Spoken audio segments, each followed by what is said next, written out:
Hey guys, welcome to another episode of Campfire Stories. My name is Luke. And I'm Lenny. And today we've got a story that you don't want to hear, advice you didn't ask for, and a joke that you don't find funny.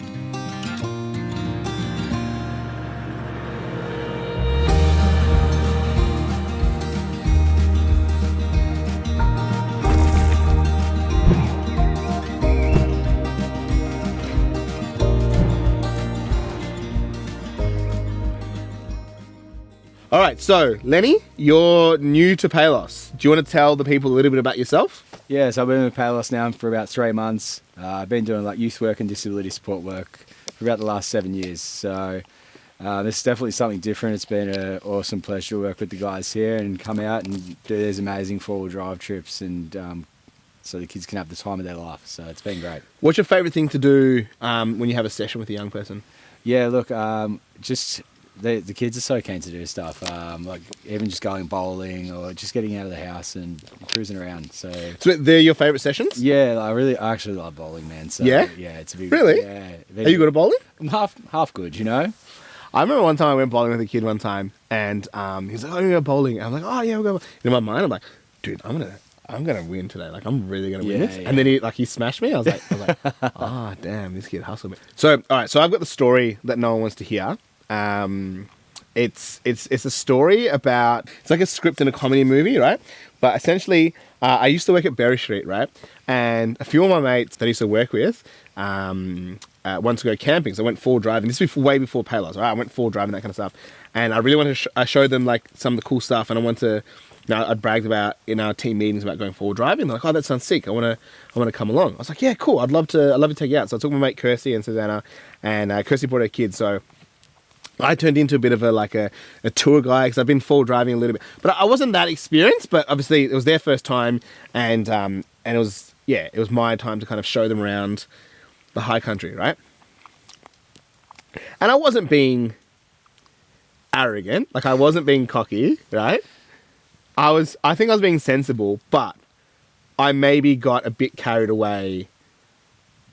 I maybe got a little bit carried away, kind of thinking I was a bit of a Steve-O and Crocodile Dundee, kind of like showing people around, like, "Oh yeah." So there's, and so we went out near Mount Sterling, and then we did that loop there, checked out Craig's hut, and then we went to go camping at Pineapple Flat. So we're at Pineapple Flat, and so I set up the fire, gonna start cooking.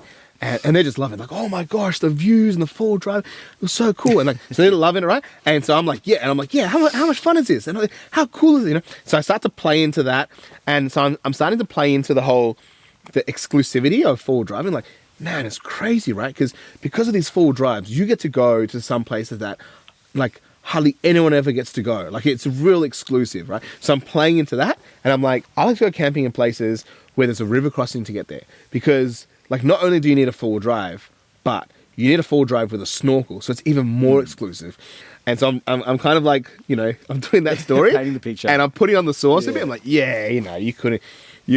And just as I'm telling that story, I'm like, "Yeah, man, you need it." Like, and I got my 105 Land Cruiser. I got everything, like twin locked, snorkel, everything. Like, "Yeah, you need to be set up like this bad boy here." And I'm like patting the car, I'm like, "Yeah, it needs to be like this, right?"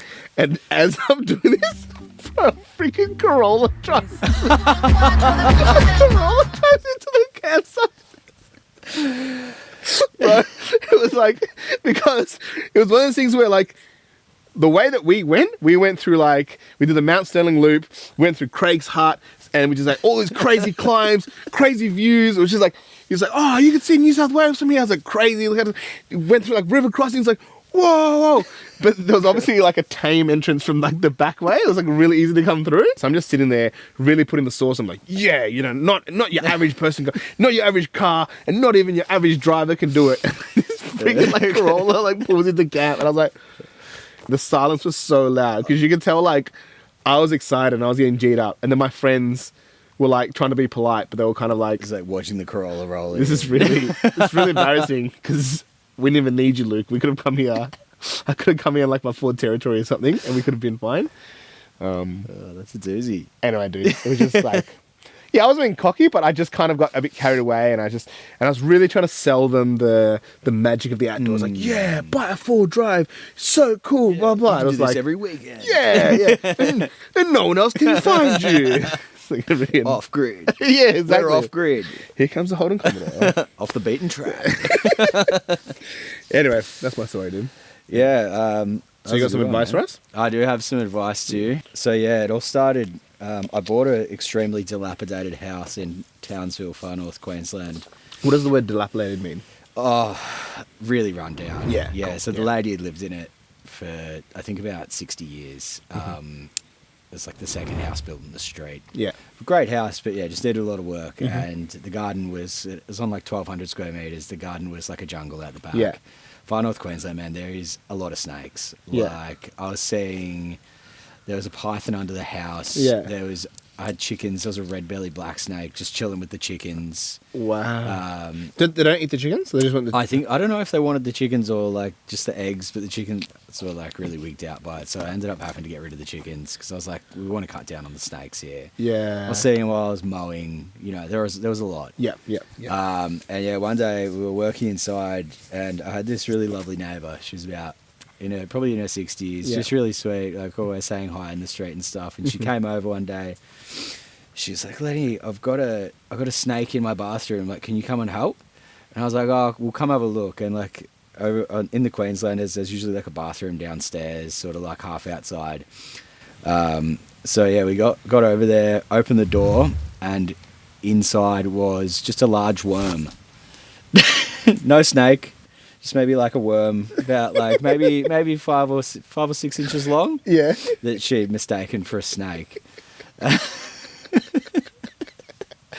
And we had to politely tell her that thanks for coming over, like, and that's it. The advice on that is really, if you're not sure, it's okay to go and ask for help. Yeah. Yeah. It's okay to ask for. That's it. And it's so much better to have like expected a snake and to find a worm, to think it's a worm and then to be eaten by a snake. That's all right. And like also, if you're really unsure, it's okay to go check out Specsavers too.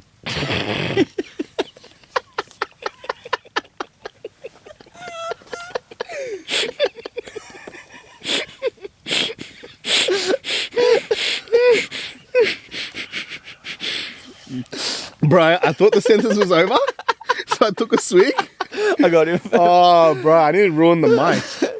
That was our little add-on at the end. Yeah. There's an inside joke there, because, yeah. Yeah. Cool. All right. Yeah, because we got the little piece of it, the nice advice. But that was a good timing because I just got him when he was like drinking the water. Yeah, timing. Yeah. It was planned too. Yeah. So, we were talking before about, like what show you would go on. You say you go on Farmer Wants a Wife.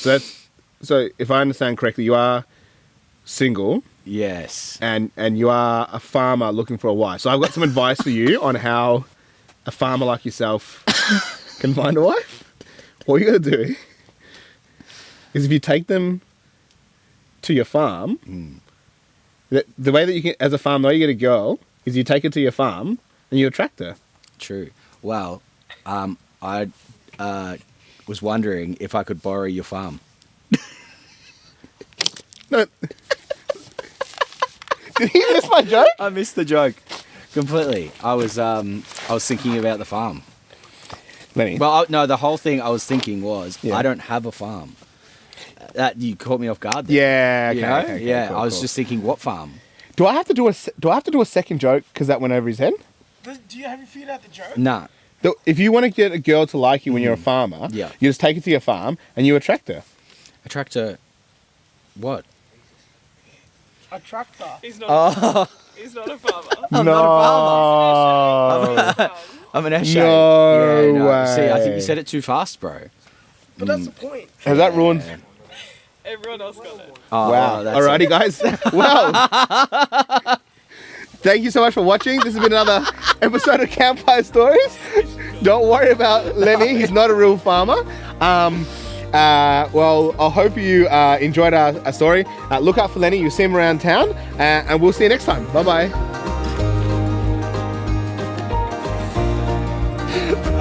That can't go in the cart. That can't go in.